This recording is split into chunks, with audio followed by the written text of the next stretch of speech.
भारत और पाकिस्तान का युद्ध रुकने के बाद कुछ लोग कह रहे हैं ऐसा क्यों किया, मोदी जी कमजोर पड़ गए। मोदी जी कमजोर नहीं पड़े हैं, लेकिन कोई और कमजोर पड़ गया है। कमजोर पड़ गए उनके वो सपोर्टर्स जो आज उनसे सवाल पूछ रहे हैं कि ऐसा निर्णय क्यों लिया। जो इंसान मेहनत करके वहां तक पहुंचा है, हमसे ज्यादा काबिल है, ये सब जानते हैं। आज हम उसी से सवाल पूछ रहे हैं कि ऐसा निर्णय क्यों ले रहे हो। जिस आदमी ने आर्टिकल 370 खत्म कर दिया, 500 साल पुराना राम मंदिर बना के दे दिया, हर देशवासी का बैंक अकाउंट खुला दिया और हजारों सैकड़ों ऐसे काम करा दिए जो आज तक कभी हो ही नहीं पाए थे। आज अगर वो इंसान कुछ निर्णय ले रहा है तो उनके सपोर्टर्स ही उनसे पलट के पूछते हैं ऐसा क्यों कर रहे हो।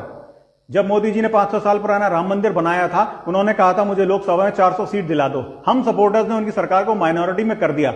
कमजोर कौन पड़ा? कमजोर हम पड़े, मोदी जी कमजोर नहीं पड़े। और उस समय मोदी जी ने भी वो नाराजगी हमारे पे नहीं दिखाई थी जैसे आज हम में से कई लोग मोदी जी पर नाराजगी दिखा रहे हैं। 26/11 ताजमहल अटैक के बाद उस समय की निपुंसक सरकार ने कुछ नहीं किया था और आप और मैं सब चुप बैठे रहे थे। क्यों? क्योंकि उस समय की सरकार सोशल मीडिया पे नहीं थी, ट्विटर पे थी नहीं। ये मोदी जी हैं जिन्होंने अपनी सरकार की हर बात ट्विटर पे बोलनी शुरू करी।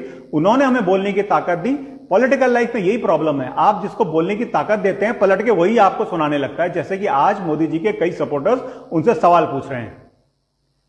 मैं बार बार सुनता हूं लोग कहते हैं इजराइल में ऐसा होता है, इजराइल में वैसा होता है। बिल्कुल सही होता है, इजराइल की बात सही कह रहे हैं, लेकिन उससे पहले बताइए इजराइल की जनता में हमारी जनता में क्या फर्क है? बहुत बड़ा फर्क है। इजराइल के हर परिवार में एक आदमी फौज में होता है। आप में से और मुझ में कितने लोग अपने बच्चों से कहते हैं बचपन से कि फौज में जाना है, जाना है, जाना है। अगर किसी कारण से रिजेक्ट हो गया अलग बात है, लेकिन जाना है, जाना है, जाना है नहीं। हम अपने बच्चों से कहते हैं आईआईटी कर लो, नीट कर लो, सीए कर लो, वकील बन लो, कुछ कर लो, अच्छी जिंदगी जियो, लाइफ को एंजॉय करो, ये जिंदगी ना मिलेगी दोबारा, ब्ला ब्ला ब्ला। क्या हम इजराइल की जनता की तरह हैं जो हम एक्सपेक्ट करते हैं कि हमारी सरकार और हमारी फौज इजराइल की तरह हो? हमारी फौज दुनिया की सबसे अच्छी फौज है, बहुत अच्छी सरकार मिली है, लेकिन शायद हम कमजोर हैं। हम इस लायक नहीं हैं कि हम इजराइल की बात कर सकें।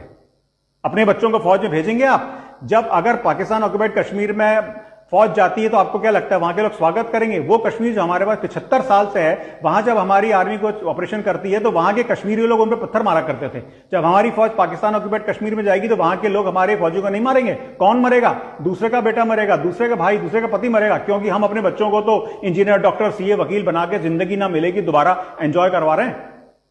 पहले अपने बेटे को फौज में भेजिए, उसके बाद सवाल पूछिएगा और उसके बाद कहिएगा कि कश्मीर में पीओके में घुस जाओ। अपने हिस्से का काम तो कर लो।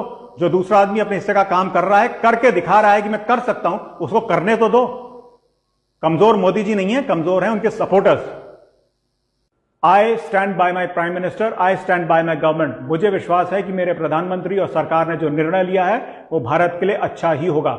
भारत के हित में